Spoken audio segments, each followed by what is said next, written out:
Días estudiantes, espero que estén muy bien. En el día de hoy vamos a mirar el tema histogramas y polígonos de frecuencia.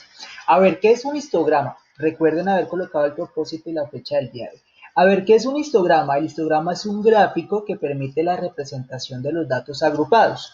Se construye mediante barras, acá se denotan las barras, estas son las barras, unidas, cuya altura corresponde a la frecuencia absoluta pues, de cada intervalo. La base de cada barra es proporcional al intervalo. Entonces, acá, por ejemplo, podemos ver que de 5 a 6 sería el intervalo, hay 3 datos. De 6 a 7, en el intervalo en la clase, hay 6 datos. De 7 a 8 hay 4 datos y de 8 a 9 hay 5 datos. Entonces, ese es el histograma. Vamos a hacer un ejemplo para que ustedes tengan claridad de este tema.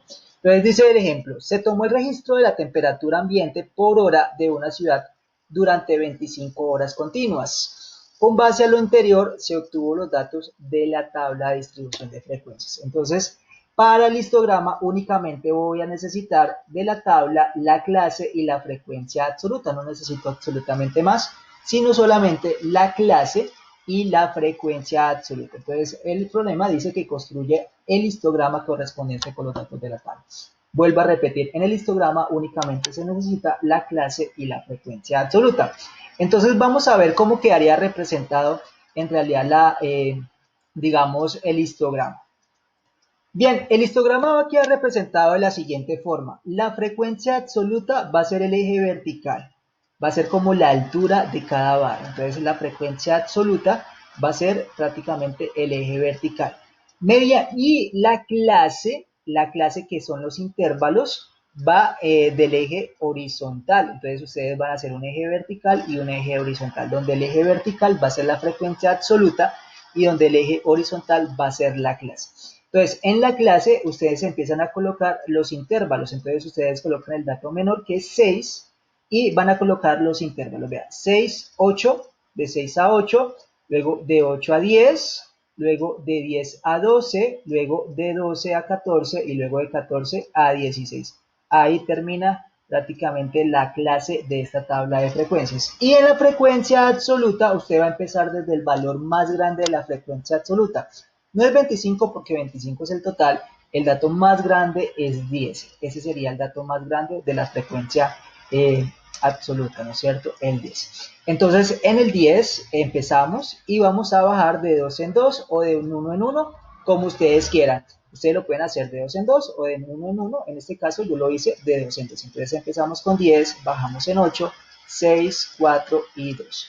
Entonces, para eso lo que vamos a hacer es construir unas barras, unas especies de barras en la cual solamente vamos a mirar esta tabla y vamos a determinar cómo van las barras. Entonces, vean, de 6 a 8 hay 10 datos. Entonces, en la frecuencia absoluta, en el intervalo de 6 a 8 hay 10 datos. Entonces, justamente en 10 voy a hacer una barrita que quepa en el intervalo de 6 a 8. Entonces, quedaría de esta forma.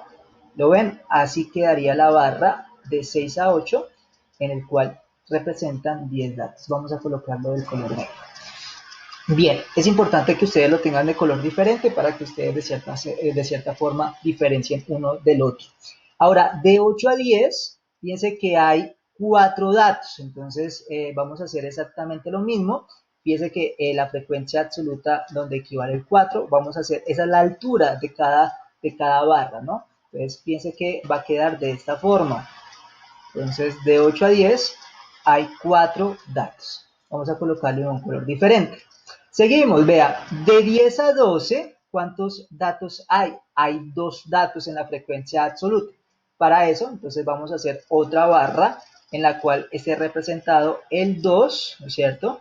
Y quedaría de la siguiente forma. Entonces, ahí como ustedes lo ven, quedaría representado. Lo vamos a colocar de diferentes colores para que de cierta forma se diferencien una barra de la otra.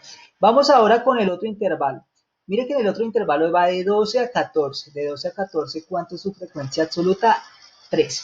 Fíjense que 3 se encuentra en la mitad entre 4 y 2. Entonces vamos a hacer una barra que justamente queda entre la mitad de entre 4 y 2. Entonces, aquí quedaría, vamos a hacer la barrita y quedaría así representada, ¿verdad? Vamos a colocarlo de un color diferente. Importante colocar colores diferentes para que se vea mucho más presentable, mucho más bonito. Me parece que queda un poquito más abajito. Ahí quedaría perfecto. Listo. Y finalmente, en el intervalo 14 a 16 hay 6 datos. Entonces vamos a hacer esa barra en la cual están representados los 6 datos. Entonces fíjense que en este histograma es muy interesante porque usted puede diferenciar los datos a través de una representación gráfica. Y acá, por ejemplo, usted puede determinar mucho más fácil, de una forma más visual, cuáles son el intervalo que más datos tiene, que por ejemplo es de 6 a 8 grados centígrados, porque recuerden que estamos hablando de temperatura, y pues el dato o la temperatura con menores datos es de entre 10 y 12 grados centígrados. Entonces ustedes pueden sacar conclusiones. También es importante que acá le coloquen justamente arriba la frecuencia absoluta o la frecuencia relativa. Cualquiera de las dos está bien. Por ejemplo, la frecuencia absoluta acá sería 10, aquí sería 4, aquí sería 2, aquí sería 3 y aquí sería 6. Bueno, espero me hayan comprendido. Así se hace un histograma. Por favor, vean el otro video que es el polígono de frecuencia. Gracias.